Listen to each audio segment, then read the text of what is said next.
Electron বিন্যাস। অরবিটালের ভিত্তিতে ইলেকট্রন বিন্যাস নিম্নরূপ: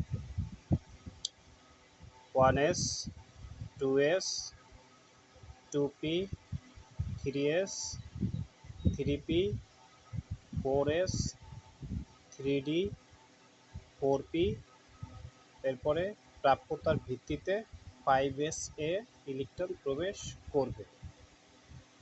সুতরাং দেখা যাচ্ছে যে ইলেকট্রন 3d-তে না গিয়ে 4s অরবিটালে আগে ইলেকট্রন প্রবেশ করেছে।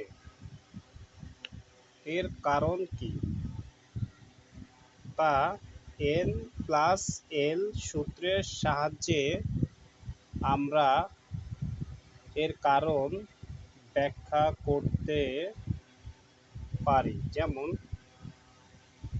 4s এর ক্ষেত্রে আমরা দেখি 4 হচ্ছে প্রধান কোয়ান্টাম সংখ্যা, অর্থাৎ n = 4, এবং s এর জন্য সহকারী প্রধান কোয়ান্টাম সংখ্যা l = হবে 0। এখন n+l তাহলে হবে 4 + 0 অর্থাৎ 4।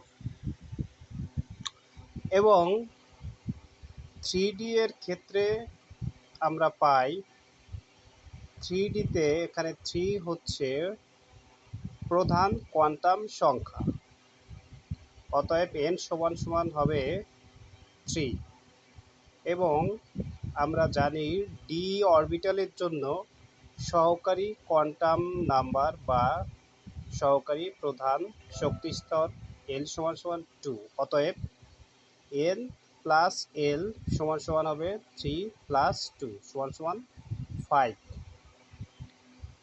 সুতরাং দেখা যাচ্ছে যে 4s এর বেলায় n+l এর মান 4 আর